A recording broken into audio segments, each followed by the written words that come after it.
चतुर्थी की पूजन में जो आप आखा दाना रखते हो, गेहूँ वगैरह कुछ भी जो रखते हो, उसकी बड़ी महत्वता होती है महाराज। यहाँ तक कहा गया है, चतुर्थी की कथा तो आप लोग पढ़ते होंगे, जो लोग पढ़ते हैं उनको मालूम होगा। चतुर्थी की कथा में लिखा है, चौथ माता के व्रत में वर्णन किया गया है कि वो आखा दाना जो रखा जाता है, मान लो कोई जरूरी काम होता है तभी आखा दाना को रखा जाता है, संभाल के रखते हैं कि हम इस काम के लिए जा रहे हैं और हमारा ये कार्य सफल होना चाहिए। तो जिसने चतुर्थी का व्रत करा है, जिसने चंद्रदेव का पूजन करा, चतुर्थी का व्रत करा, वो गणेश जी से विनती करके वहाँ से 2-4 आखा दाना उठा ले, और जो व्यक्ति का काम अटक रहा है अपने ही घर का, पर दूसरे कुल को नहीं देना, अपने ही कुल के अंतर्गत जो काम अटक रहा है उसकी जेब में, उसके पल्लू में उस चीज़ को रख दिया जाए। तो चतुर्थी जो अगली आती है, जैसे आप महीने की करते हो तो महीने की, और आप जैसे करते हो कि 4 अलग बड़ी बड़ी चतुर्थी करते हो तो उसके अनुसार आपका कार्य सिद्ध होता ही है। उस आखे दाने का इतना महत्व होता है क्योंकि चतुर्थी का व्रत करने वाली माता जब व्रत करती है तो स्वयं चतुर्थी की कथा में लिखा हुआ है कि पार्वती जी गणेश जी से चतुर्थी की कथा बचवाती। तो चतुर्थी की कथा जब होती है तो उसको स्वयं गणेश जी बाच रहे हैं। तो व्रत कौन सुन रही है? माता पार्वती। और आपने जो आखा दाना लिया वो गणेश जी के भाव से लिया, गणेश जी से निवेदन करके, विनय करके, प्रार्थना कर कर उसको प्राप्त किया। तो जिनकी यहाँ संपदा की कमी होती है, वैभव की कमी होती है, लक्ष्मी की कमी होती है, प्रतिष्ठा की कमी होती है, धन की कमी होती है, उसके लिए बुधवार के दिन अगर शंकर पर 1 लोटा पानी चढ़ाया जाता है तो जिन लड़कियों का विवाह नहीं हो रहा, जिन बच्चों का विवाह नहीं हो रहा, उन बच्चों के भी विवाह हो जाते हैं। हमारा वृद्धि से मतलब होता है जिस कन्या या वर का विवाह नहीं होता, 40 साल हो गए या 30 साल हो गए, या जब 28 के बाद में लड़का लड़की क्रॉस हो जाए कि 29 में, 30 में, 32 में, 34 में, 40 तक पहुंच गए और विवाह नहीं हो रहा है, तब बेलपत्री के जो पेड़ होता है, वृक्ष होता है, उस वृक्ष की जो डाली होती है, उस डाली के मनकों से जो माला बनती है, बाजार में भी मिल जाती है बेल की माला, उस माला को भगवान शंकर को समर्पित कर कर बेलपत्री के वृक्ष के नीचे बैठ कर भगवान शंकर का पंचाक्षर मंत्र का जाप करना है। कौन सा मंत्र है? पंचाक्षर। पंचाक्षर मंत्र कल बताया था, नमः शिवाय। अगर रसोई घर से भोजन में तुलसी डलकर अगर ठाकुर जी के सामने वो थाली रखी तो ये पक्का है वो थाली ठाकुर जी नहीं जीमेंगे, क्योंकि उसमें तुलसी रखी हुई आई है। हाँ, जब ठाकुर जी के सामने थाली रखा गई और तुमने थाली रखने के बाद में मंदिर के सामने बैठ के फिर तुलसी डाली तो ठाकुर जी उसको स्वीकार कर लेते हैं। क्यों? क्योंकि 33 करोड़ देवी देवता एक जगह पर विराजमान हैं। जब हम थाली रखते हैं, प्रथम देव उस भाग को ग्रहण कर ले। जब तक तुलसी डालते हैं, प्रथम देव अपनी दृष्टि हटा लेते हैं। समय होता है, एक टाइम होता है, एक पल होता है, एक घड़ी होती है कि गणेश जी महाराज हमारे घर में आ गए। गणेश जी की सबसे पहली जो आरती हो, उस आरती के समय पर अगर धूप बत्ती जलाई जाए या गोबरी को जलाकर उसमें गूगल छोड़ी जाए और गूगल छोड़ने के बाद गणेश जी का नाम ध्रुम वर्ण कह दिया जाए तो गणेश जी को तुम्हारे घर की पूजा स्वीकार करना पड़ती है। बस वो समय हम जानते, हम तो बस उतना जानते हैं कि शिव महापुराण में लिखा और मुद्गल पुराण में लिखा, गणेश पुराण में लिखा, गणेश जी का एक नाम होता है ध्रुम वर्ण। क्या नाम है?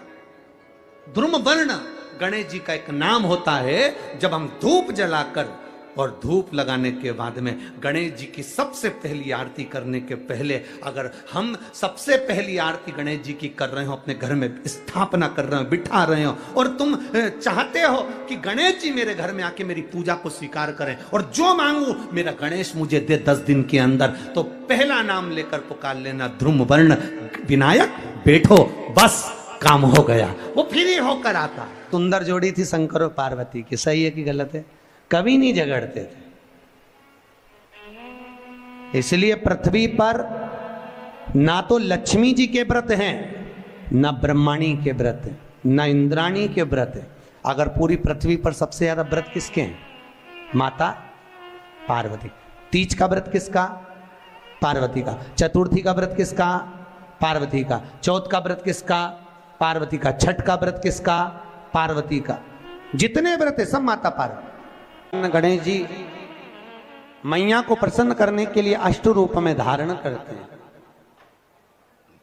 8 रूप भगवान गणेश जी ने धारण किए। एक मयूरेश्वर गणेश, दूसरा सिद्धि विनायक, तीसरा बल्लालेश्वर, फिर वरद विनायक, फिर चिंतामणि, फिर गिरजात्मज, फिर भगवान गणेश विघ्नेश्वर अष्ट विनायक, फिर महागणपति। ऐसे गणेश जी के अष्ट नाम हुए। उस समय तिजोरी के अंदर जो गणेश की प्रतिमा रखी जाती है किस नाम से रखी जाती है? तो तिजोरी में हम जो गणेश की प्रतिमा रखते हैं वो वरद विनायक के नाम से रखते हैं। कौन सा गणेश? वरद। वरद विनायक के नाम से तिजोरी में गणेश रखते हैं। और वरद विनायक के नाम से गणेश जी तिजोरी में रखाते हैं। आपको कथा में कहा था घर में सीधी सूंड का गणेश और व्यापार व्यवसाय ऑफिस में उल्टी सूंड का गणेश होना चाहिए। वरद विनायक को तिजोरी में। जब मकान का गृह प्रवेश होता है तो गणेश जी की पूजन जो दरवाजे पर करी जाती है उसे सिद्धि विनायक गणेश कहते हैं। कौन सा गणेश? सिद्धि विनायक। जब हम घर में शुभ कार्य हो, बंदरवाल लगाएं, कोई दरवाजे पर शुभ लाभ लगाएं या स्वस्तिक बनाएं या माताएं दरवाजे पर रंगोली डाले तो उसी समय पर सिद्धि विनायक के नाम से रंगोली डालना चाहिए। तो घर में लक्ष्मी बढ़ती है, सिद्धता बढ़ती है। याद रखिए, कभी भी गणेश जी को, मिट्टी के गणेश जी लाते हो भादो महीने में, तो विसर्जन करो तो विसर्जन के समय पर 2 बिंदी, एक कंकु की एक हल्दी की, दीवार पर जरूर लगा देना चाहिए। क्यों? क्योंकि गणेश जी हमारे यहाँ आते हैं तो रिद्धि सिद्धि के साथ आते हैं। पर जब गणेश जी जाते हैं अगर हम बिंदी नहीं लगाते हैं तो गणेश जी अपनी रिद्धि सिद्धि को साथ में लेकर चले जाते हैं। पति के साथ पत्नी वापिस चली जाती है। जब हम बिंदी लगाते हैं तो उसका मतलब होता है कि हमारे घर की बहू हमारे घर में रहे, बेटा भले भ्रमण के लिए जाए। तो गणेश जी जाते हैं, रिद्धि सिद्धि घर में रह जाती है। इसलिए रिद्धि सिद्धि को घर में रखने के लिए 2 बिंदी लगाना चाहिए, एक कुंकू की एक हल्दी। रिद्धि सिद्धि। गणेश जी की प्रियता है दुर्वा। क्या प्रियता है? दुर्वा। कितनी दुर्वा गणेश जी को समर्पित करी जाती है? मात्र 5। कितनी? आज के जमाने में लोग गट्ठा बनाकर चढ़ा दें, वो अपनी जगह पर 5 दुर्वा पंचम इंद्रियों को वश में करने के लिए और भगवान के 5 जो स्वरूप हैं उनको अपने भीतर उतारने के लिए 5 दुर्वा। और दुर्वा में भी 3 गांठ। जब दुर्वा समर्पित करी जाती है तो उसमें नीचे दुर्वा की डंडी पर गांठ रहती है, 3 छोटी छोटी गांठें होना चाहिए। चतुर्थी का जो व्रत करने वाली होती हैं, जो चतुर्थी का पूजन करने वाली होती हैं, उनके भीतर का एक भाव होता है कि जैसे ही शाम का समय आए चंद्रदेव का पूजन करें। चंद्र जब प्रकट हो जाए, कलश भर लिया, उसके नीचे आखा दाना रख दिया, चावल गेहूं जो भी आप रखते हो पूजन के लिए, ऊपर पात्र आदि रख दिया, जलाशय, फिर अपन ने घी का दिया लगाकर पूजन भी कर ली। तो जो चतुर्थी का पूजन करने वाली होती है, जो चतुर्थी का नियम व्रत धारण करने वाली होती है, बड़ी बड़ी चतुर्थियां करती हैं या उसका नियम धारण करती हैं, तो चतुर्थी का जो पूजन करती है वो किस चीज के लिए होता है? केवल संतान, पुत्र, परिवार, हमारा कुटुंब, हम जिस कुल में हैं, हमारा कुल वैभव की ओर बढ़े, संपदा की ओर बढ़े और उसकी आयु बढ़े, उसकी आयु बढ़े, वैभव बढ़े। बहुत ध्यान दीजिएगा महाराज। चतुर्थी की पूजन में जो आप आखा दाना रखते हो, गेहूं वगैरह कुछ भी जो रखते हो, उसकी बड़ी महत्वता होती है महाराज। यहां तक कहा गया है, चतुर्थी की कथा तो आप लोग पढ़ते होंगे, जो लोग पढ़ते हैं उनको मालूम होगा। चतुर्थी की कथा में लिखा है, चौथ माता के व्रत में वर्णन किया गया है कि वो आखा दाना जो रखा जाता है, मान लो कोई जरूरी काम होता है तभी आखा दाना को रखा जाता है, संभाल के रखते हैं कि हम इस काम के लिए जा रहे हैं और हमारा ये कार्य सफल होना चाहिए। तो जिसने चतुर्थी का व्रत करा है, जिसने चंद्रदेव का पूजन करा, चतुर्थी का व्रत करा, वो गणेश जी से विनती करके वहां से 2-4 आखा दाना उठा ले और जो व्यक्ति का काम अटक रहा है अपने ही घर का, पर दूसरे कुल को नहीं देना, अपने ही कुल के अंतर्गत जो काम अटक रहा है उसकी जेब में, उसके पल्लू में उस चीज को रख दिया जाए।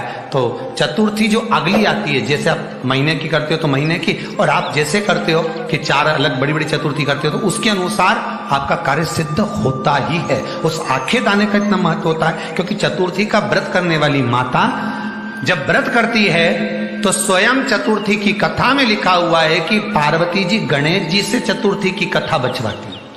चतुर्थी की कथा बाची किसने थी? स्वयं गणेश जी महाराज ने। और सुनी किसने थी? माता पार्वती। बाचने वाले गणेश जी थे, सुनने वाली माता पार्वती थी। तो चतुर्थी की कथा जब होती है तो उसको स्वयं गणेश जी बाच रहे हैं। तो व्रत कौन सुन रही है? माता पार्वती। और आपने जो आखा दाना लिया वो गणेश जी के भाव से लिया, गणेश जी से निवेदन करके, विनय करके, प्रार्थना कर उसको प्राप्त किया। जितने आस्था चैनल पर कथा सुन रहे हो, जितने फेसबुक और यूट्यूब पर सुन रहे हो, और जितने इस छत्तीसगढ़ की पावन धरा पर बैठकर सुन रहे हो, बहुत सावधानी से सुनना। एक छोटा सा कपूर का टुकड़ा जब आरती में जलाया जाता है तो ये कपूर क्यों जलाते हैं? इस कपूर का महत्व क्या है? इस कपूर का कारण क्या है? ये कपूर है कौन जिसको हम आरती में जलाते? क्या जरूरत इस कपूर को आरती में जलाने की? क्या जरूरत इसको यज्ञशाला में जलाने की? क्या जरूरत है इस कपूर को पूजन में जलाने की? स्वयं गुरु बाबा कहते हैं यदि कोई आरती में, पूजन में, घर में एक कपूर का टुकड़ा आरती के बाद में जब समर्पित करेगा तो उसको अश्वमेध यज्ञ का पुण्य प्राप्त हो जाएगा। अश्वमेध यज्ञ के पुण्य को पाने के लिए कपूर का टुकड़ा आज भी आरती में जलाया जाए। एक कपूर का टुकड़ा सुख का, इसीलिए हमारे यहाँ शास्त्र कहता है महाराज, जब आपको घर में अगर ऐसा लगने लगे कि 15 दिन से बहुत बेचैनी है, बहुत दुख तकलीफ लग रही है, कोई ना कोई बीमार पड़ रहा है, कुछ ना कुछ तकलीफें लग रही है, तो एक पीपल का पत्ता ले लो, उसके ऊपर एक कपूर का टुकड़ा ले लो, सारे घर में घुमाकर उसको दरवाजे के बीच मध्य में जलाकर रख दीजिए। थोड़ी सी जला 20 से 25 मिनट के अंदर मकान में एनर्जी वापिस आ जाएगी, उस भवन में एनर्जी वापिस हो जाएगी।